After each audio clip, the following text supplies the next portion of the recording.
Bonjour, si comme moi vous cherchez une solution pour être au top pendant les réunions Microsoft Teams, alors regardez cette vidéo. Bonjour la communauté, c'est Kevin. Aujourd'hui je vais vous présenter un produit incroyable de Logitech, la MX Creative Console. Donc je précise, ce n'est pas une vidéo sponsorisée. Je vais vous présenter du coup ce produit qui est composé en fait de deux blocs. Un bloc qui s'appelle le MX Creative Keypad et un deuxième qui est le Creative Dialpad. Donc on va voir ça tout de suite dans la vidéo d'unboxing. Hop, la voici, la voilà. On va pouvoir commencer avec cet unboxing. Donc comme je disais, on va avoir deux blocs, un ici et un là. Donc en haut, ça va être le Creative Keypad et en bas, le Creative Dialpad. Donc à tout de suite pour le déballage. Alors là, on est en train d'essayer d'ouvrir le carton. Alors ce qui est intéressant, c'est qu'il y a des autocollants exprès en fait sur les boîtes Logitech qui permettent de pouvoir déballer facilement et ouvrir le carton. Donc là, je vais tirer sur la languette. Et puis maintenant, eh bien, du coup, voilà, j'ai une petite encoche que je vais pouvoir utiliser pour ouvrir le carton. Alors ce qui est intéressant aussi ici, c'est que sur quasiment, tous les cartons de Logitech maintenant, on va avoir directement en fait les étapes pour installer le matériel qui sont imprimées à l'intérieur du carton. Là, je suis en train de vous le montrer. Donc ça, c'est plutôt vraiment pratique. On va commencer avec le Dialpad. Hop, le voici. Donc là, comme vous voyez, du coup, eh bien, c'est plutôt un produit de bonne qualité. Il est assez lourd. Et puis derrière, en fait, il présente plutôt bien. Alors, il y a un certain nombre de boutons. Là, c'est le bouton on-off qu'on voit sur le côté en haut à droite.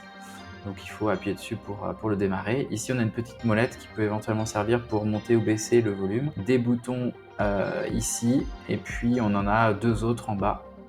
On va avoir aussi, bien sûr, le bouton pour l'appairage à l'arrière du Dialpad. Voilà, c'est plutôt un produit qui, comme ça, à première vue, a l'air costaud. Donc, il n'y a plus maintenant qu'à le tester. Donc là, on a un câble USB-C, donc des deux côtés. Alors, ici, on va récupérer le keypad. Donc, voilà, je l'enlève de son étui. Donc là, comme vous pouvez le voir, ici, on a un bloc assez massif en plastique, mais plastique assez costaud. On va avoir aussi du coup sur le keypad 9 éléments en verre ou en tout cas dans un plastique peut-être du plexiglas transparent. Et puis bien sûr à l'arrière, on va retrouver l'emplacement du port USB-C pour pouvoir le brancher. Alors là, ici, on a un petit cadeau, c'est une carte avec une remise de Logitech pour les logiciels Adobe Cloud. Là, on va retrouver ici les documents souvent référents à la sécurité de l'utilisation du produit. Donc voilà, effectivement, c'est bien ça. Et puis à l'intérieur, on va retrouver aussi un autre document de Logitech qui informe l'utilisateur bien sûr sur les fréquences utilisées, notamment par le Bluetooth dans le produit. Alors maintenant, on va passer à la dernière partie. Donc là, en fait, c'est, je suppose, la partie qui va permettre de reposer le keypad. Et aussi, comme chez Logitech, ils aiment bien que les câbles soient bien rangés. On a un petit passage à l'arrière, vous avez dû remarquer, pour le passage de câble. Donc là, voilà, je mets le keypad dessus. Effectivement, c'est fait pour le reposer sur le bureau. Donc on voit que c'est prévu, bien designé. Et donc du coup, il ne reste plus qu'à effectivement derrière brancher le câble USB-C, le passer dans le passage de câble, donc avec voilà, ce câble USB-C là. Donc là, je vais le défaire. Donc, ce qui est pratique, effectivement, c'est que il y a maintenant des serre-câbles directement intégrés au câble USB. Pas besoin d'avoir toujours les petits câbles qui nous embêtaient après. Donc là, il n'y a plus qu'à vraiment brancher maintenant le câble USB à l'arrière du reposoir. Donc là, je vais enlever mon carton. Comme ça, je vais vous montrer exactement comment faire. Voilà, je prends le keypad et je vais brancher l'USB-C dedans.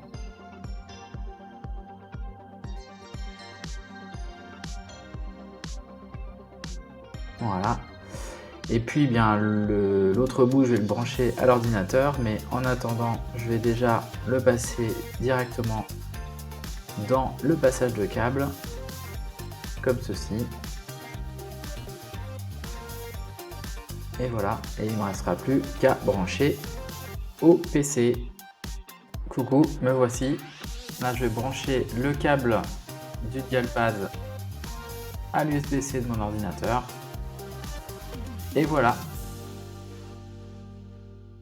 Alors là, je vais aller associer mon Dialpad en Bluetooth. Donc je vais dans les menus Bluetooth et je vais faire ajouter un périphérique Bluetooth. Maintenant, je vais pouvoir cliquer sur ajouter un appareil Bluetooth.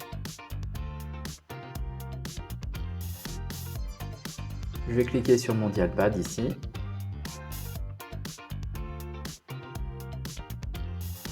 Et voilà. Alors donc là, cette fois-ci, on va aller comme indiqué sur app.logi.com.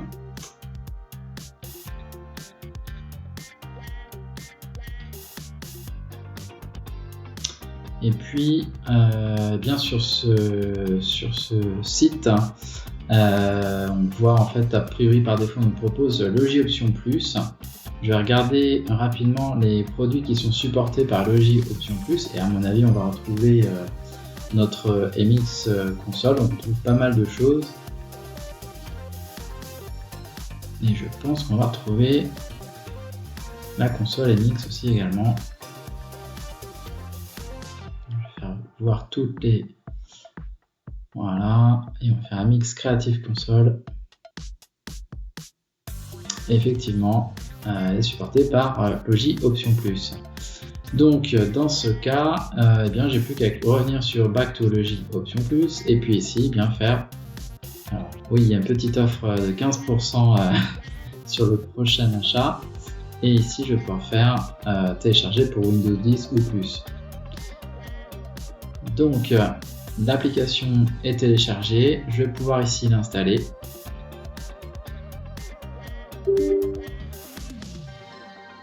Donc si vous avez cette pop-up, eh bien vous faites oui. On va installer Option Plus tout simplement. Donc c'est un téléchargement qui va être plus ou moins rapide en fonction de votre bande passante internet. Donc ici on est en fibre optique, donc ça va plutôt vite.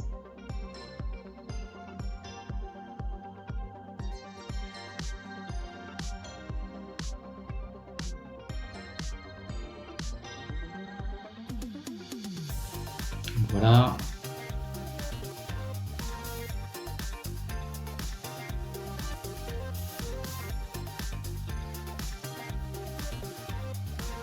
Je fais en live, hein, donc je découvre en même temps que vous le produit, l'installation du logiciel.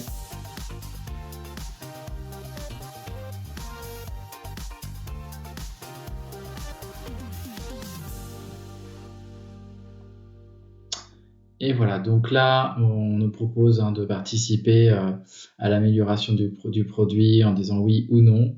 Donc ça, c'est en fonction vraiment de ce que vous voulez faire. Donc, moi, je suis un fan, alors donc je vais aider bien sûr. Et puis ensuite, on peut se connecter ici si on le souhaite pour avoir des accès anticipés, des offres exclusives et tout un tas de choses liées à la communauté Logi Option Plus. Mais si vous voulez aller plus vite, eh bien, vous pouvez faire cliquer ici sur ignorer. Donc là, on voit que le logiciel, bon, il sait qu'on est le soir, donc ça c'est plutôt sympa déjà. On sait qu'en fait, il a détecté tout le matériel. Donc là, on voit bien qu'il m'a retrouvé cette partie du pack.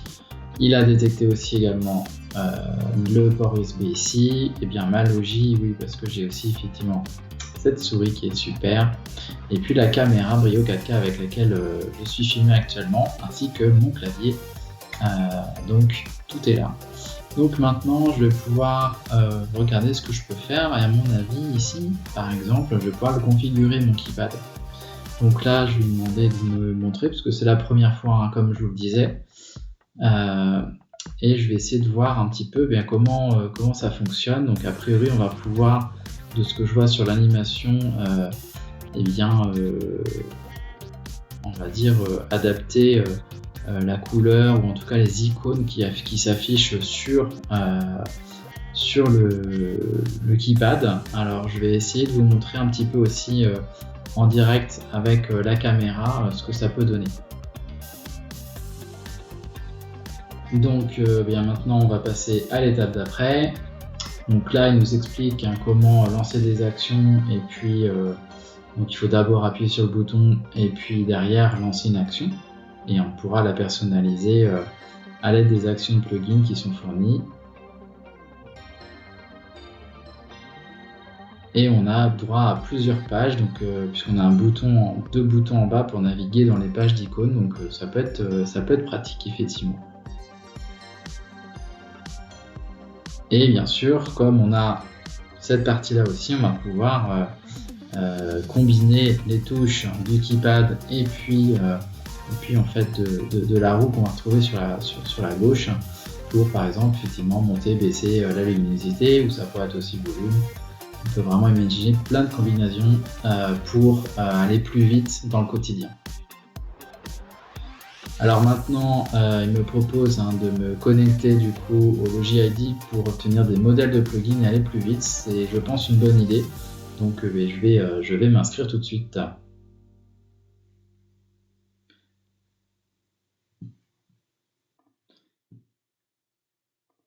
Alors du coup, je vais essayer de me loguer puisque j'avais déjà un compte Logitech, donc je vais voir si ça fonctionne. A priori oui, donc je vais faire ouvrir.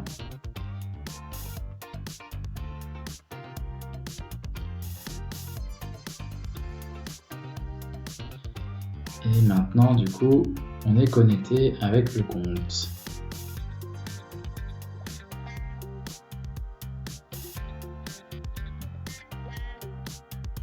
Voilà, donc là il me dit que c'est déjà configuré par défaut. Donc après, je ne sais pas ce qu'on peut faire d'autre. Je vais pouvoir appuyer sur suivant, continuer, et là je vais pouvoir soit commencer à l'utiliser avec les touches qui sont prédéfinies, soit personnaliser le dispositif, et je pense que on va personnaliser le dispositif.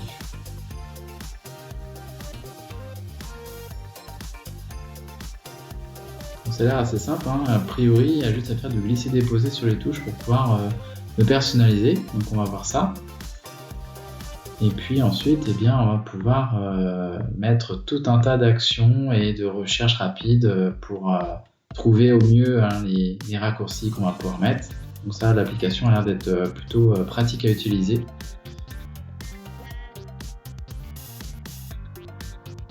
Et on va pouvoir configurer son profil. On peut créer des profils par application aussi, donc pour rajouter, on va dire, les différents profils. On va aussi pouvoir aller sur un marketplace qui contient, on va dire, tout un tas de raccourcis directement adaptés à notre MX Creative Console. Et bien c'est parti. Alors moi par exemple, donc actuellement j'ai ce que vous voyez à l'écran, et comme je disais, je veux utiliser moi les raccourcis pour Teams par exemple. Alors je vais voir si dans les widgets je peux trouver ça. Non. Est-ce que dans les avancées j'aurai ça? Non plus. Alors, utilité, non. Mouse, keyboard, open, ouvrir des fichiers, bureau Windows, avancé, Windows, exécuter. Je vais essayer de voir s'il n'y a pas un marketplace ici. Voilà. Et donc on a un marketplace et je vais voir si on ne trouve pas quelque chose sur Teams. Eh bien oui, il y a un plugin Microsoft Teams, donc ça c'est top. Eh bien je vais l'installer. Donc là, comme vous pouvez le voir, ça peut être vraiment pratique, hein. Là, c'est assez facile finalement. Donc là, j'ai installé mon plugin pour Microsoft Teams. Et dans toutes les actions ici, je vais retrouver mes applis, mes plugins pour Teams. Alors, donc là, il me dit que c'est une sorte partie et que donc il y a des choses à lire. Donc on peut aller ici pour aller les lire.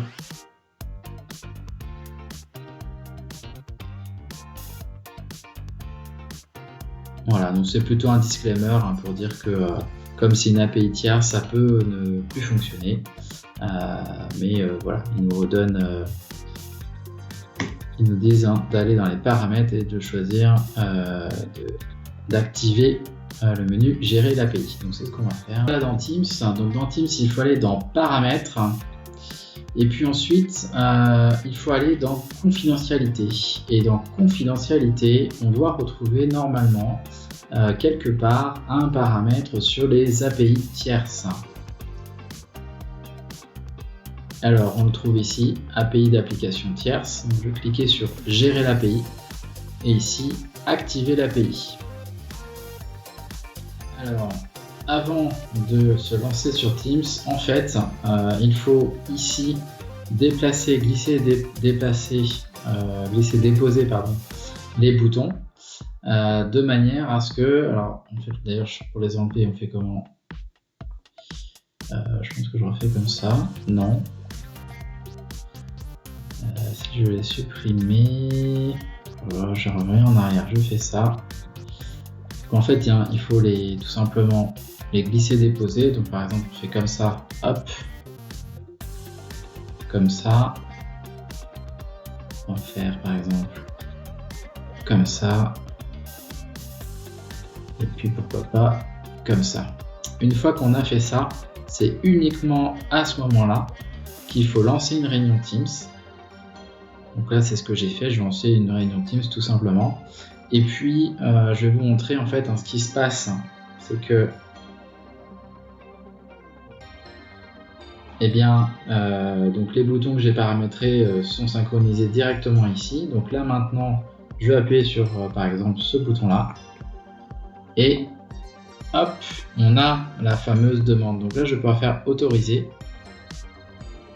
Et à partir de maintenant, ça y est, tout fonctionne. Donc là, je vais pouvoir, par exemple, lever la main.